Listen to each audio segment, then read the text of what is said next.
Good morning everyone. आइए हम लोग स्टार्ट करते हैं आज का करंट अफेयर्स। उससे पहले कल का जो होमवर्क था उसको हम लोग देख लेते हैं। कल एक क्वेश्चन था कि एक्सरसाइज डेजर्ट साइक्लोन किन दो देशों के बीच हुआ था, तो इसका सही आंसर है इंडिया एंड यूएई। ये एक्सरसाइज हुआ कहाँ है? तो राजस्थान में हुआ है। भारत का एक जो स्टेट है राजस्थान, वहाँ एक्सरसाइज संपन्न हुआ है। अब हम लोग बढ़ते हैं अपने अगले क्वेश्चन की तरफ।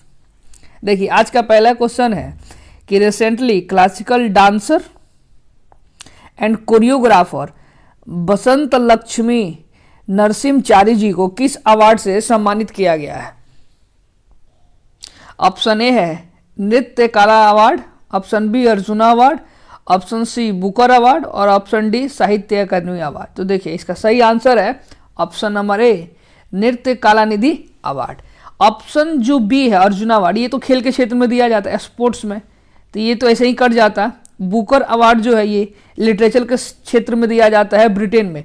कोई ऐसा बुक जो छपा इंग्लिश में हो, छपा किसी माध्यम में हो, अगर उसका ट्रांसलेशन इंग्लिश में हुआ है और वह लंदन या फिर आयरलैंड में पब्लिश हुआ होता है तो उसे बुकर अवार्ड यूके की गवर्नमेंट देती है।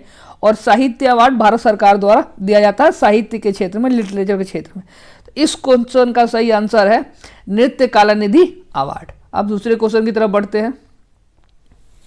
देखिए कह रहा है कि कौन सा देश पाम ऑयल जो है उसका हाईएस्ट प्रोड्यूसर है? Option A Indonesia, B Malaysia, C Thailand और डी नाइजीरिया। तो इसका सही आंसर है इंडोनेशिया। देखिए वर्ल्ड में जो भी पाम ऑयल प्रोड्यूस होता है उसका लगभग 55 to 60% केवल और केवल इंडोनेशिया में इसका प्रोडक्शन किया जाता है। नंबर 2 पे मलेशिया आता है और नंबर 3 पे थाईलैंड और नंबर 4 पे नाइजीरिया। नाइजीरिया अफ्रीका कॉन्टिनेंट का एक देश है। बाकी ये तीनों जो देश हैं ये कहाँ के हैं? तो एशिया कॉन्टिनेंट के देश है। तो इसमें समझना ये है जो पाम ऑयल है इसका मेनली जो यूज होता है ये एक तो फ्यूल में होता है, जैसे डीजल पेट्रोल का होता है वैसे, इससे कि इथेनॉल को मिक्स किया जा रहा है ना अभी पेट्रोल और डीजल के साथ, ठीक इसी तरह पाम ऑयल को भी मिक्स करके ईंधन फ्यूल बनाया जाता है। इसका दूसरा यूज जो है जितने भी मतलब श्रृंगार से रिलेटेड आइटम्स है जैसे लिपस्टिक है, क्रीम है, उन सब में भी इसका काफ़ी बड़े स्तर पे यूज होता है। और कुछ दिन पहले इंडोनेशिया ने एक्सपोर्ट को बैन किया था जिसके कारण पाम ऑयल का काफ़ी मतलब बढ़ोतरी हो गया है। यह न्यूज इसलिए आया है कि भारत का लगातार जो है पाम ऑयल का जो इंपोर्ट है हम लोग जो दूसरे देश से मंगाते हैं यह बढ़ता जा रहा है, इसीलिए यह न्यूज चर्चा में आया था। तो इसको ध्यान रखना है कि हाईएस्ट प्रोड्यूसर इंडोनेशिया है, नंबर 2 पे मलेशिया, नंबर 3 पे थाईलैंड और ये 4th पे आता है नाइजीरिया। Thank you. अगले क्वेश्चन पे बढ़ते हैं।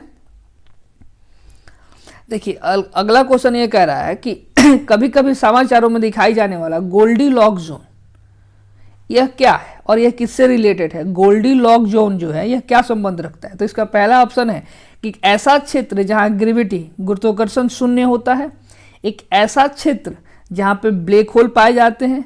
इसका ऑप्शन तीसरा कह रहा है एक ऐसा एरिया जहां जीवन जीने की कंडीशन सबसे अच्छी पाई जाती है और इसका चौथा कह रहा है एक ऐसा एरिया जहां पर टेम्परेचर काफ़ी हाई होता है।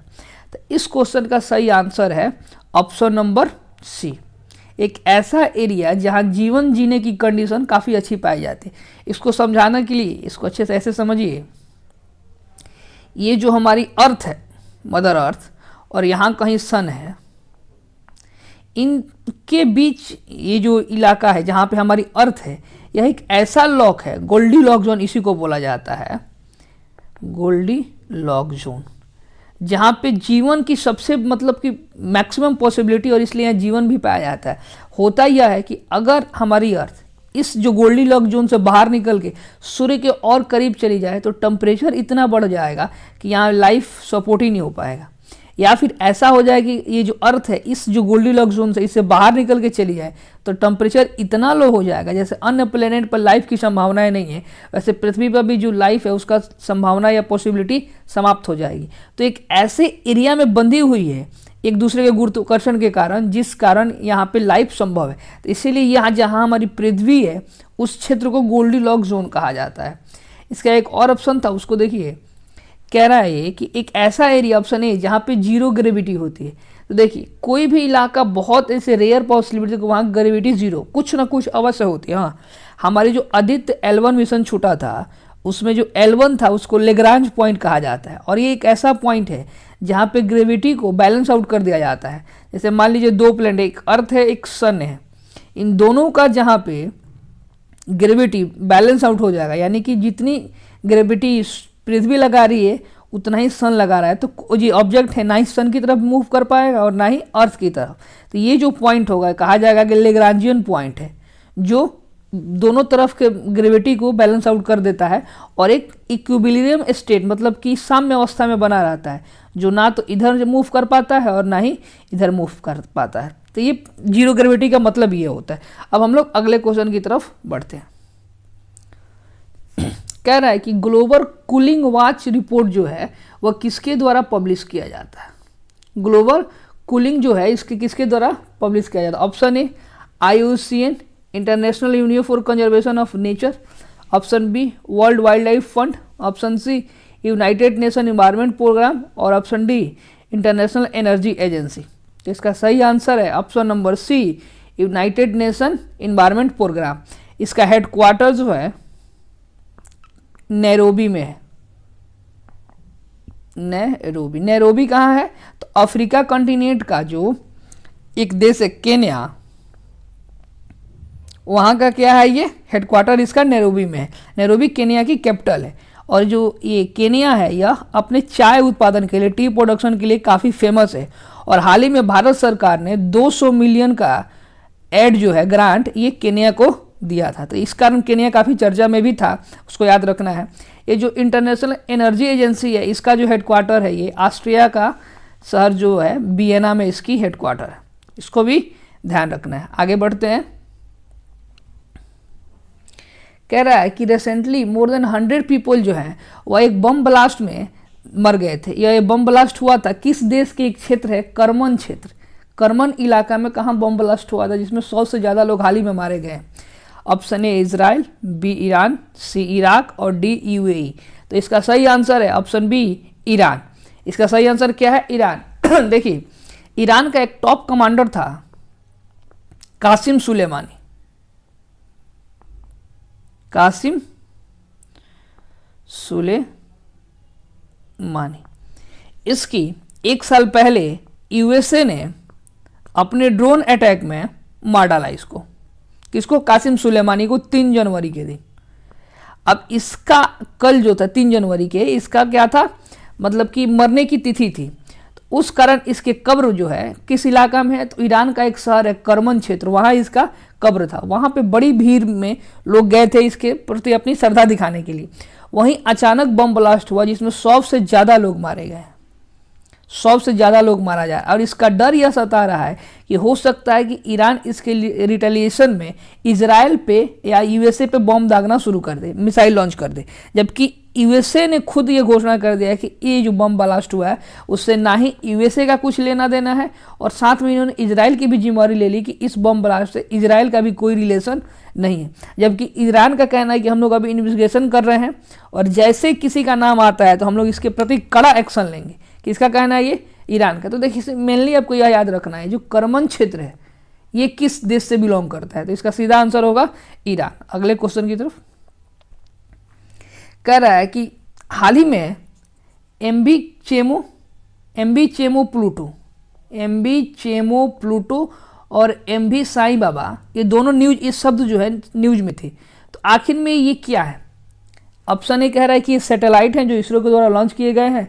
ऑप्शन बी कहता है कि ये मिसाइल है। ऑप्शन सी कहता है कि तेल के टैंकर्स थे जो अटैक हुए हैं ड्रोन से। ऑप्शन डी कहता है कि ये एयरक्राफ्ट है। तो जी नहीं, इसका सही आंसर है ऑप्शन सी। क्या है? ऑप्शन सी, ये तेल के टैंकर्स हैं जिन पे ड्रोन से अटैक किया गया है। और ये अटैक कहाँ हुआ है? तो रेड सी के आसपास। कहाँ?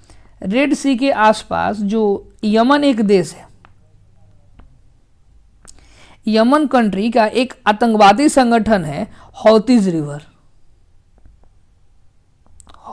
Rebel group.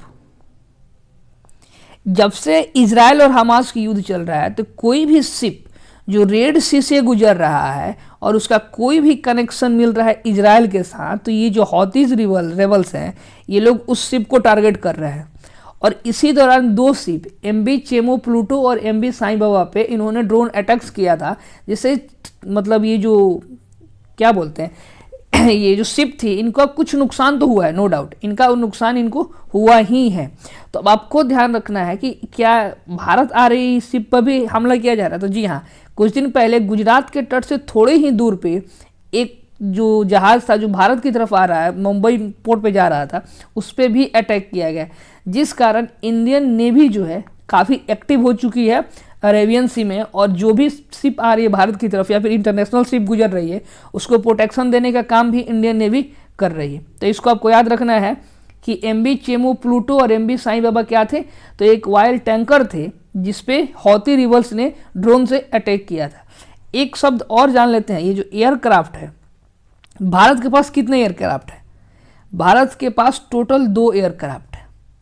एक INS विक्रमादित्य जो हम लोगों ने रसिया से ले रखा है, और दूसरा INS विक्रांत जो पूरी तरीके से 100% मेड इन इंडिया है। तो विक्रमादित्य जो हम लोगों रसिया से लीज पे लिया है 99 साल, और विक्रांत जो भारत पूरी तरीके से 100% कोची शिपयार्ड लिमिटेड के द्वारा बनाया गया।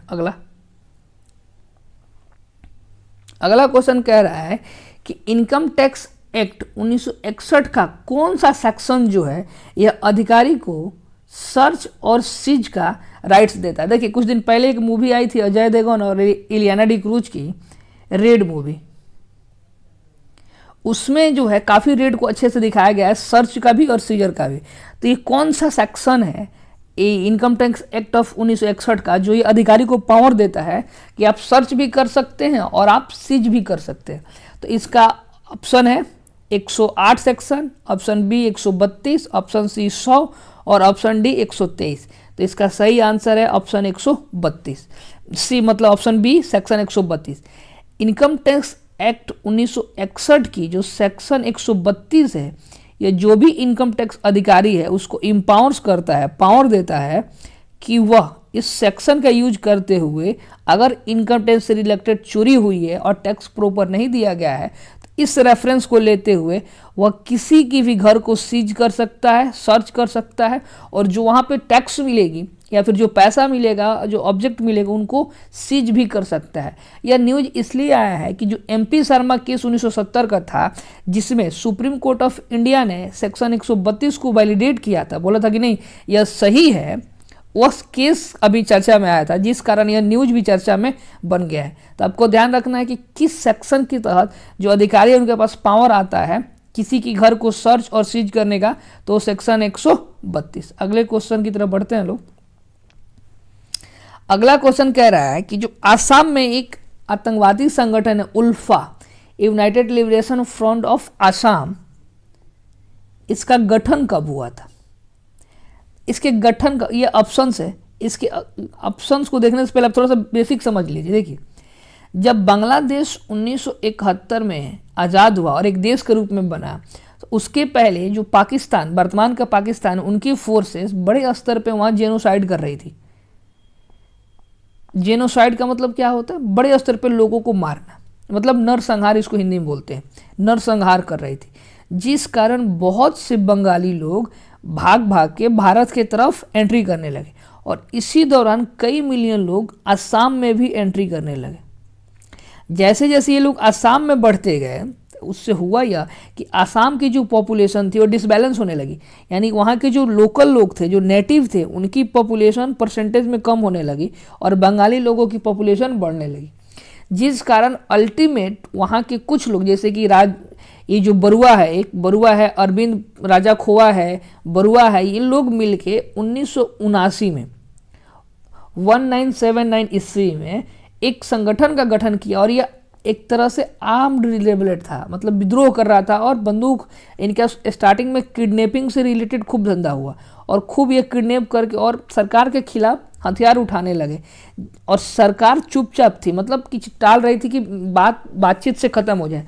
जब इसी क्रम में 1985 का आसाम एकॉर्ड भी साइन हुआ, जिसके तहत ये जो बाहरी लोग आए थे उन्हें वोट देने की 10 साल के अधिकार से वंचित भी रखा गया।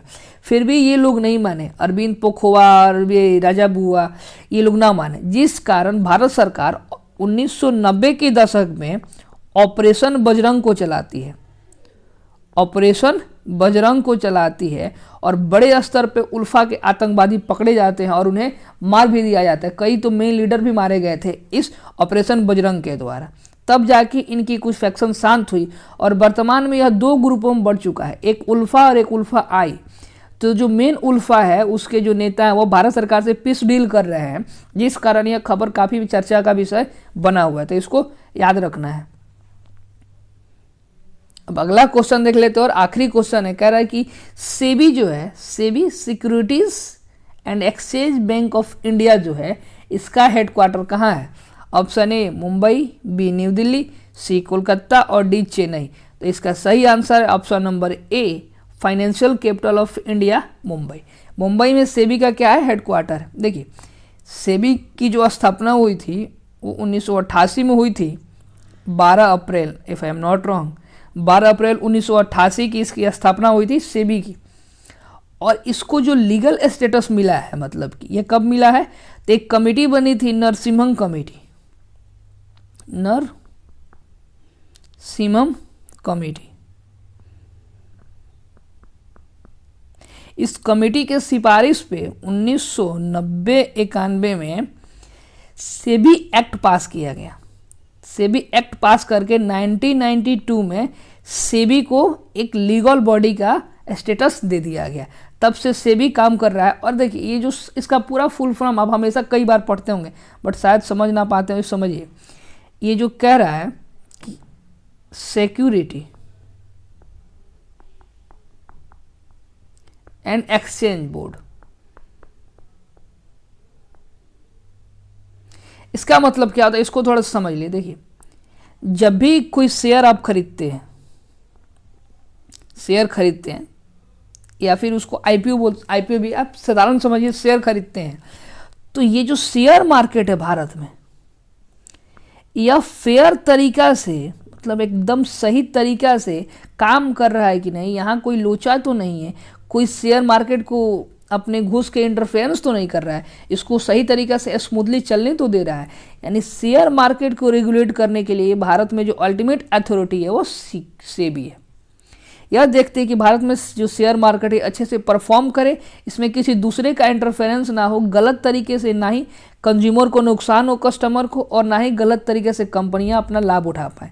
नहीं तो पहले क्या होता था, जब सेबी नहीं था तो बहुत सारी कंपनियां अपनी गलत इन्फॉर्मेशन देके लोगों को लुभाती थी और अपने शेयर को काफ़ी महंगे रेट पर बेच के जनता से पैसा ले लेती थी और बाद में पता लगा कंपनी झूठी है, जिससे काफ़ी सारे लोगों को नुकसान होता था।